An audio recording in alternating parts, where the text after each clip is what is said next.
Hello guys, welcome back to my channel earth mom reactions. मैं हूं ज्योति और welcome है आप सभी का मेरे चैनल में।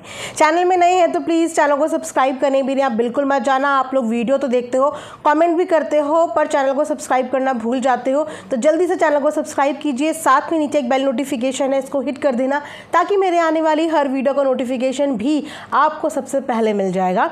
तो कल आई हैं देवरानी जी साक्षात यूट्यूब पे after a very long time, so definitely उस पर रिएक्शन देना तो बनता ही है।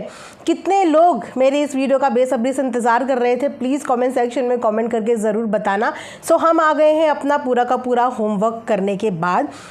एक्चुअली जगत दीदी को कुछ ज़्यादा ही गलतफहमी हो गई थी कि जगत दीदी को लोग टॉप टू बॉटम यानी कि उनके व्लॉग्स को टॉप टू बॉटम फॉलो करते हैं, पर जगत दीदी को अब शायद इस बात का आईना लग गया होगा कि हर एक इंसान जब किसी के ऊपर रिएक्शन वीडियो बनाता है या कोई भी वीडियो बनाता है तो वो अपना होमवर्क कर लेता है। तो आज तो हमने देवरानी को भी देखा है, पूरा तरीके से देखा है, और होमवर्क करने के साथ देखिए पेन और डायरी मेरे पास है।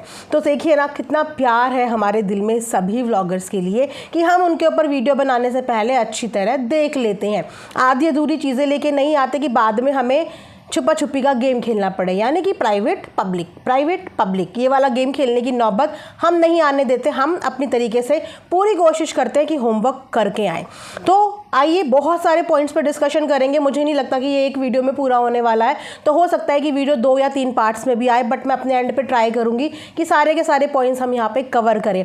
लेकिन उससे पहले आप लोगों के साथ ज़बरदस्त सेल के ज़बरदस्त प्रोडक्ट भी मैं शेयर करने के लिए आती रहती हूँ। जैसे कि मैंने ये सूट मंगाया है गाइज इतना रीज़नेबल प्राइस पे कि जब आप लिंक क्लिक करके इसका रेट देखोगे ना तो आपका दिल खुश हो जाएगा। और आप देख ही सकते हो कितना खूबसूरत लग रहा है।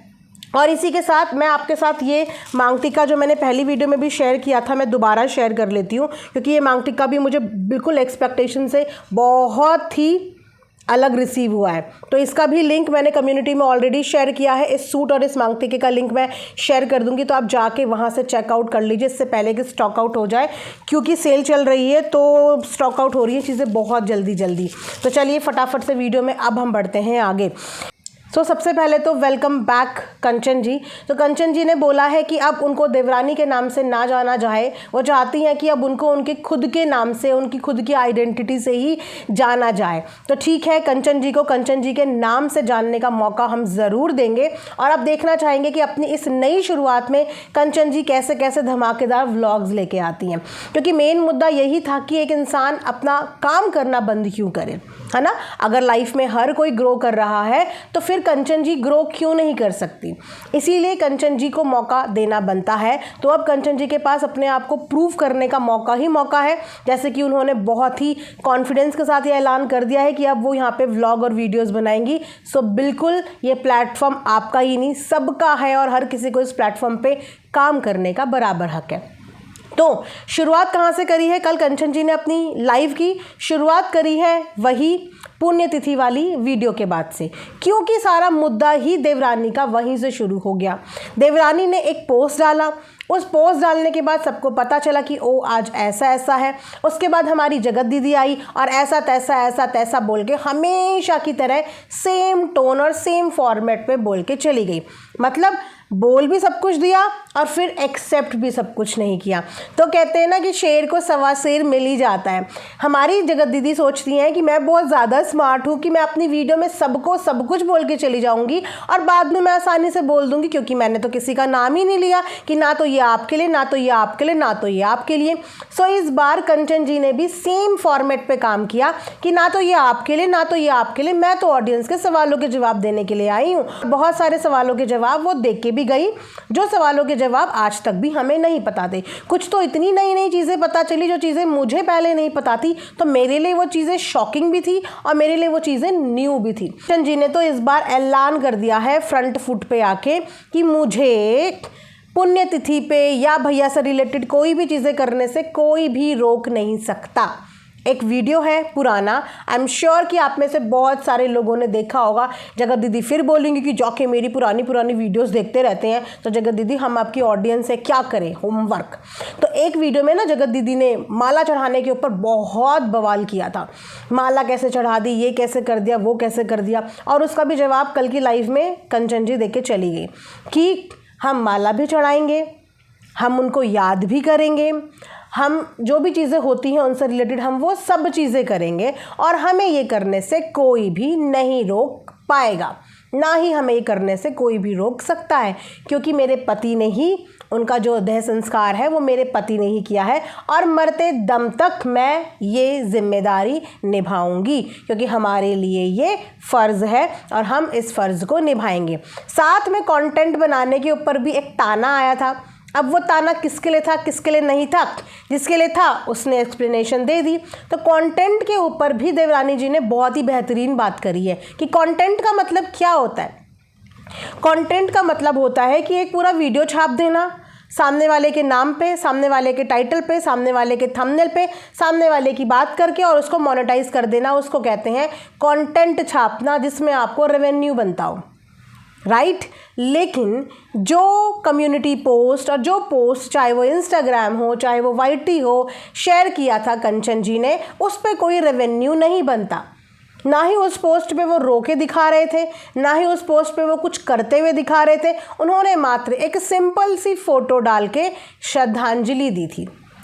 और हमेशा चाहे बर्थडे हो चाहे कुछ भी चीज़ें होती हैं, वो सिर्फ मात्र एक फ़ोटो डाल के श्रद्धांजलि देते हैं। वो उस पर एक 20-25 मिनट का वीडियो रोने वाला वो सब चीज़ें नहीं करते। तो यस, कभी भी कंटेंट उस परिवार ने नहीं बनाया, ना तो उनके माता पिता ने कभी कंटेंट बनाया, ना ही भैया के भाई और उनकी वाइफ ने कभी भी कंटेंट बनाया। बहुत सॉलिड बात बोली उन्होंने, दिल खुश हो गया उनकी बात सुन के कि हमारे लिए भैया कंटेंट नहीं है, हमारे लिए भैया आदरणीय है। क्योंकि अगर वो हमारे लिए कंटेंट होते तो मेरे पास इतना कंटेंट होता है, और ये पितृपक्ष चल रहे हैं, इतना कंटेंट होता है कि हम क्या क्या रिचुअल्स फॉलो कर रहे हैं, क्या क्या तर्पण दे रहे हैं, मैं वो सब दिखाती। और मेरे पास इतना कंटेंट होता दिखाने के लिए, इतना कंटेंट होता, लेकिन बाय चॉइस उन्होंने आज तक ये चीज़ें नहीं दिखाई। 2020 से 2025 हो गए, जिस बीच में उन्होंने बोला कि हम बहुत सारी चीज़ें करते हैं, हम त्योहारों में भोग लगाते हैं, हम सुंदरकांड उनके लिए करवाते हैं, हम ऐसी बहुत सारे रिचुअल्स फॉलो करते हैं उनके लिए, लेकिन मैंने कभी भी किसी भी चीज़ का कंटेंट नहीं बनाया, ना ही हमने कभी भी उस चीज़ को सोशल मीडिया पे कंटेंट बना के शोकेस किया, ना ही उनकी फ़ोटो के आगे कभी रोने, मतलब उनके नाम का देखा जाए तो उन्होंने कभी कोई व्लॉग बनाया ही नहीं। और ये बात सत्य है और ये सबको पता है कि किसने कंटेंट बनाया, किसने कंटेंट नहीं बनाया। रही बात अधिकार की, तो अधिकार सबका बराबर होता है, क्योंकि एक इंसान का रिश्ता सिर्फ एक ही से नहीं होता कि सिर्फ बीवी से ही रिश्ता हो।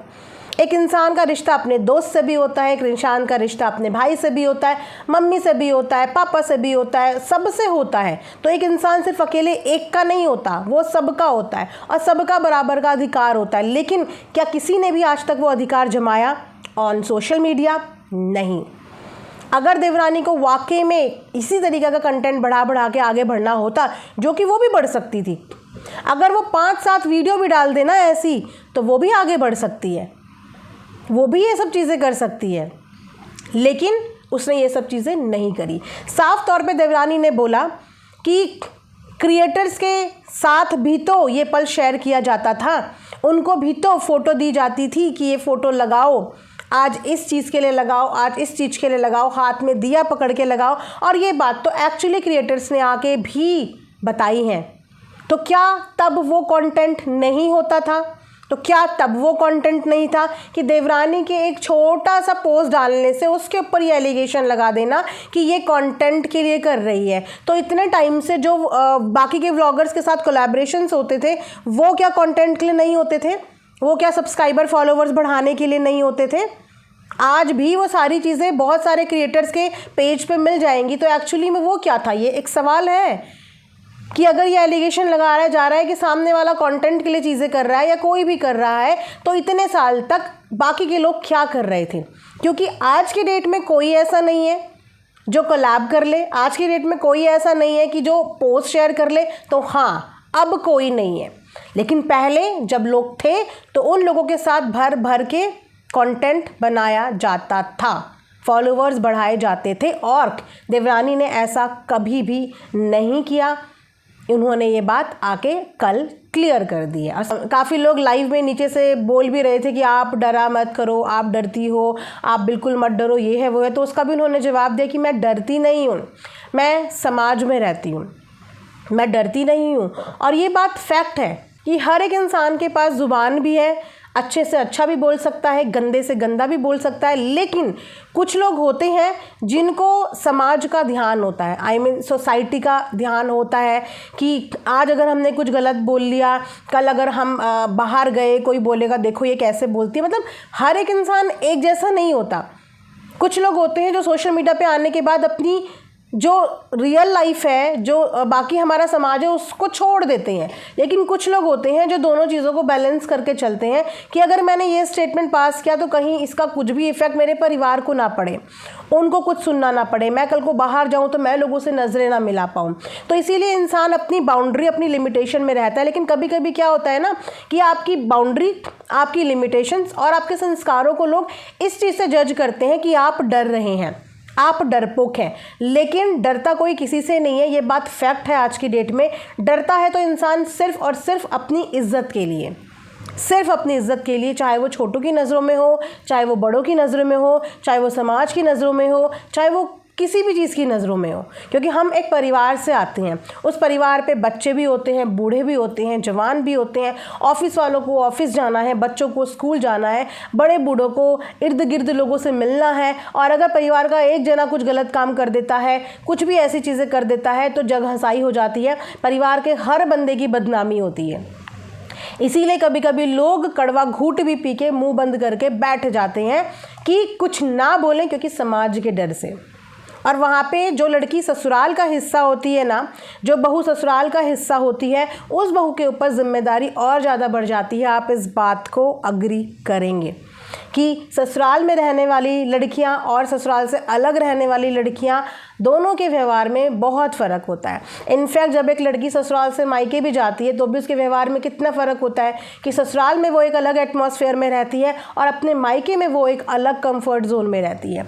तो वही सब चीज़ें हैं कंचन के साथ भी कि वो ससुराल के साथ रहती है और अभी उसके सारे डिसीज़न उसके खुद के नहीं हैं, उसके ऊपर सास ससुर भी हैं, पति भी है, बच्चे भी हैं। उन सब का ख्याल रखते हुए, उन सब के बारे में सोचते हुए ही उसको यहाँ पे आके अपनी बात रखनी पड़ती है और अपना पक्ष रखना पड़ता है। और वो यहाँ पे किसी से लड़ने नहीं आई थी, वो यहाँ पे अपना पक्ष लेके आई थी, जिस पक्ष के लिए आज तक हम लोग जगत दीदी को भी तो मोटिवेट करते थे ना, उनको भी।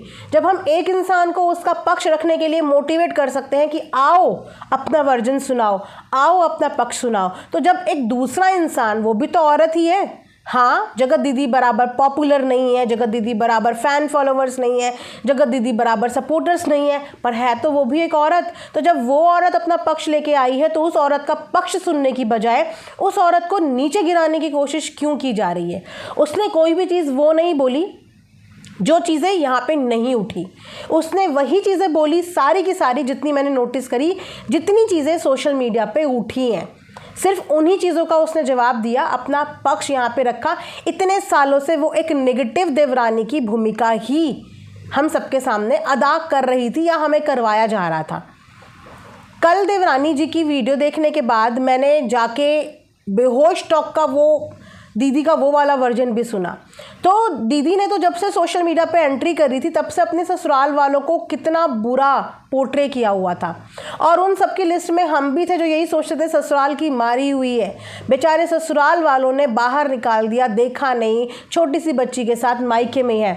हम सबके माइंड में एक यही इमेज थी, इसीलिए उनके ससुराल वाले हमें अच्छे नहीं लगते थे कि बहू के साथ ऐसा कर दिया, देवरानी देवर अच्छे नहीं लगते थे कि बहू के साथ ऐसा कर दिया, भाभी के साथ ऐसा कर दिया। ये सारी चीज़ें हमारे दिमाग में थी, लेकिन इन चीज़ों के ऊपर पर्दे हटने में देखिए कितने साल लग गए, 4 से 5 साल लग गए। और अब समझ में आ रहा है कि जितना बुरा जिसको दिखाया गया वो कभी इंसान उतना बुरा था ही नहीं। ना तो कभी किसी को बाहर किया गया, ना ही कभी किसी के साथ ऐसा कोई अत्याचार हुआ। जिस तरीके का पूरा कंटेंट सोशल मीडिया पे बना के आज पॉपुलैरिटी हासिल की गई, सिंपैथी कार्ड खेल के, अपनों को ही बदनाम करके, अपनों को ही कटघरे में खड़ा करके आज इतनी ज़्यादा फ़ैन फॉलोइंग्स बटोरी गई।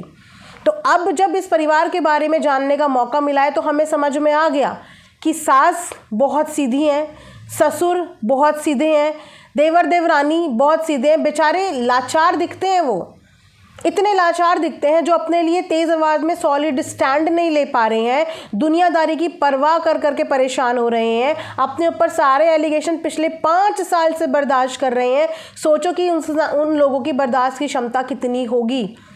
पूरी दुनिया में वो इतने बदनाम हुए, एक गंदे ससुराल, गंदे देवर देवरानी, लेकिन उन्होंने इतनी सहन शक्ति दिखाई कि इतने सालों में आके कभी भी कुछ भी नहीं बोला। वरना वर्जन और कहानी हर किसी के पास अपना साइड ऑफ स्टोरी होती है। कोई भी इंसान 100% सही नहीं होता, कोई भी इंसान 100% गलत भी नहीं होता, लेकिन यहाँ पे ये पूरा परिवार इस साइड वाला गलत ही प्रूव हो रहा था इतने टाइम से सोशल मीडिया पे। तो अब आके उसको अपनी बात रखने का मौका मिला, वो भी क्यों? क्योंकि ऑडियंस के प्यार सपोर्ट ने उनको हिम्मत दी। एक टाइम था वो यहाँ पे आके अपनी बात नहीं रख पाती थी क्योंकि उनको सुनने वाला कोई नहीं था, कोई एक इंसान भी उनको सुनने वाला नहीं था, क्योंकि इन्फ्लुएंस थी, एक ऑडियंस इन्फ्लुएंस थी, एक क्रिएटर इतना इन्फ्लुएंस था कि उनको कभी उनकी बात रखने का यहाँ पे मौका ही नहीं मिला। और आज उनको इसीलिए हिम्मत आई क्योंकि परिवार ने भी थोड़ा सा साथ दे दिया और ऑडियंस ने भी हिम्मत बांधी कि आप अपनी बात रखो, आप अपना पक्ष रखो। जो चीज़ें आपके ऊपर एलिगेशन लगे हैं, एटलीस्ट उन एलिगेशंस के ऊपर आप अपना वर्जन बताओ, आप अपनी साइड ऑफ स्टोरी बताओ। तो ये सारी हिम्मत वो ऑडियंस के बलबूते पे, अपने परिवार के सपोर्ट की वजह से आके बोल पाई।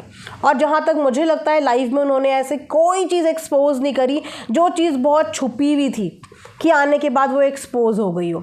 उनके ऊपर इनडायरेक्टली डायरेक्टली एलिगेशन लगा दे कि कंटेंट बना दिया, फ़ोटो लगाने से क्या होता है, ये करने से क्या होता है, तो उन्होंने बता दिया।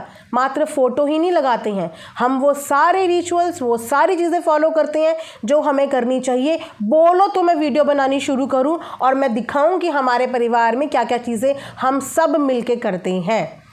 बोलो तो मैं दिखाऊँ, जैसे कि इतने टाइम से किसी और ने दिखा के कहाँ से कहाँ तक महारत हासिल कर ली। गाइस, इसके बाद सेकंड टॉपिक पर डिस्कशन करेंगे, वो है जो देवर के ऊपर एलिगेशन वाली बात है, बिकॉज ये फॉर द फर्स्ट टाइम मैंने सुना।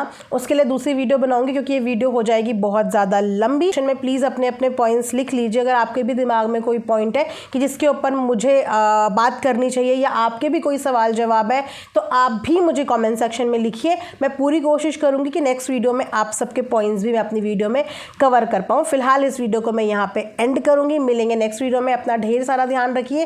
Thanks for watching earth mom reactions. Bye bye, take care, love you all.